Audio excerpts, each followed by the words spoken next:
these labels that we therapists and psychiatrists give to people to name their illness, to name their particular brand of insanity, is insanity itself. This whole thing is a fiction. The whole idea that there is something uniquely different about this particular person's brain chemistry that's diagnostically unique, that can be generalized to a whole population of people who share that diagnosis, is basically a load of crap.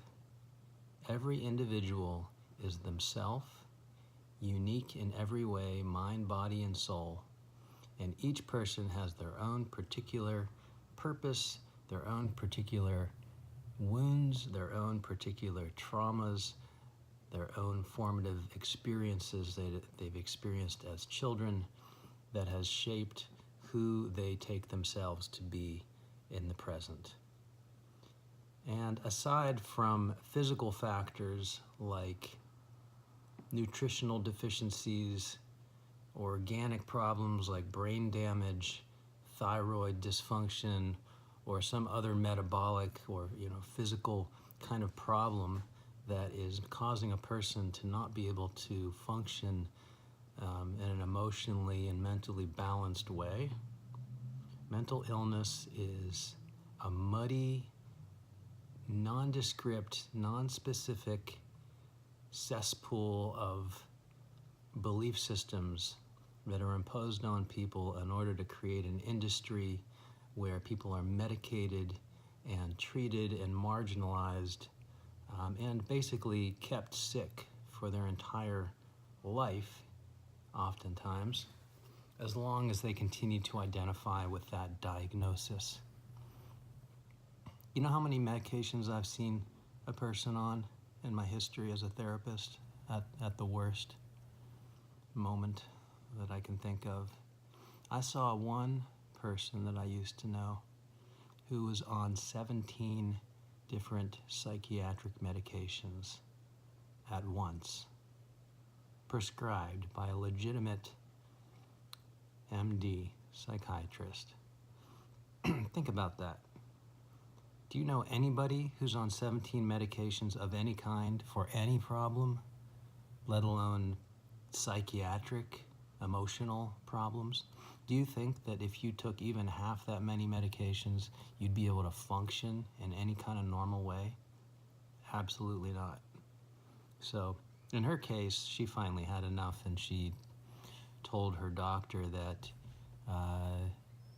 she's going to make a list of her medications, put them on a board on her wall, and throw a dart, and whatever the dart hits, she's going to eliminate, and she's going to take out half of them if he doesn't. So he finally did. And what do you think happened? She started to clear up. She started to get better. She started to get her health back. She started to get her energy back. She started to exercise. She came alive again.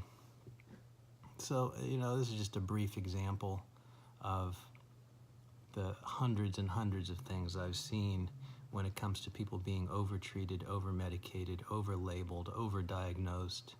And it's without end. It just continues every year. It just increases even more. They just add more and more labels to the diagnostic categories that fill a book this thick, the Diagnostic and Statistical Manual that comes out periodically and gets revised. And they just keep adding and adding and adding more diagnoses all the time. It's sad, and it is making people more disabled, more sick, and I'll tell you why.